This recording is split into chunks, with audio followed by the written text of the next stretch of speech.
I don't know about you, but something that I could really use right now is just some sustained refreshment. And the 103rd Psalm provides that. It is a psalm full of refreshment, and it's so refreshing, so life giving because of the true substance that its words carry, the reality and the realness of it, um, the true reasons we have to be people who can be lifted up. Among all the things going on around us. And so, over the next several days, I'd like to walk through the 103rd Psalm with you, Psalm 103. And I encourage you to pull your Bibles out on your own and read through it every day this week. Read through it at least once each day and think on it and pray over it and come back to it. And so the 103rd Psalm begins like this. It says, "Bless the Lord, O my soul, and all that is within me, bless his holy name. Bless the Lord, O my soul." It invites us to bring blessing to God. It invites us to come into his presence with joy. But then it gives the reason for that. The true substance as to why, despite what's going on in our lives, in our world, in our families, whatever may be going on, however you may be affected by the world right now, why we can come into the presence of the Lord with blessing. And here's what it says: "Forget not all his benefits." God is somebody who showers blessings upon us. And we're reminded by the writer of this psalm, we're encouraged by the writer of this psalm to not forget that. To not forget, despite what's going on in your life today, despite the struggles and the challenges and the hurts and the pains and the uncertainties, to forget not the benefits of God. And the psalm goes on to remind us what some of those benefits are, in case we have trouble thinking of stuff because our minds and our lives are so clouded and consumed by everything else going on.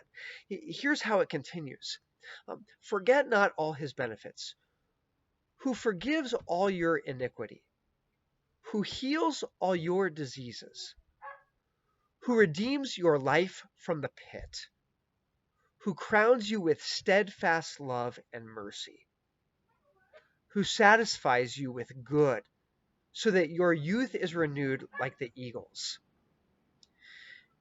You know, God is one who looks at our lives, who knows their imperfections, and who wipes us clean, who forgives all of our iniquities. He comes and he sees us in our time of need, in our time of weakness, and he sustains us because he's the God who heals all our diseases. He redeems our life from the pit. When we're down and out, when we're at the bottom of a dark hole, God looks down on our situation, whatever that may look like for you, and he reaches into it and he redeems us, which means he claims us as his own. He doesn't leave us to suffer forever. He doesn't leave us to cry out for help with no response, but he reaches down into the pit of our lives. I want you to picture that. This hand coming closer and closer when no one else is around, when all you can seem to hear in your cry for help is the echo of your own voice. And a hand comes down reaching for you and says, "Grab a hold, hang on." And it's the hand of God who grabs your hand and pulls you out and redeems you and says, "No, no, no, no, no. You don't belong to the pit. You don't belong to what you're going through. Those things don't have claim on your life. I do." That's what it means for God to redeem us, that he lays claim on our life.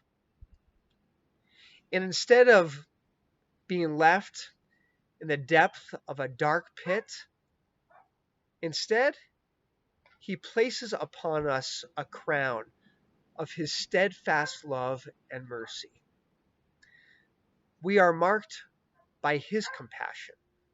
We are marked by his unending and abundant mercy that he shows to us because he cares for our situation. Whatever it is, he cares about it.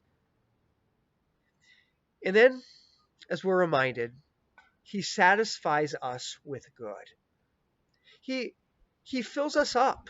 He satisfies us perfectly with his goodness in our lives. The 103rd Psalm begins with inviting us to go to God with words of blessing that fills our soul because he's good to us. And whatever we're going through right now,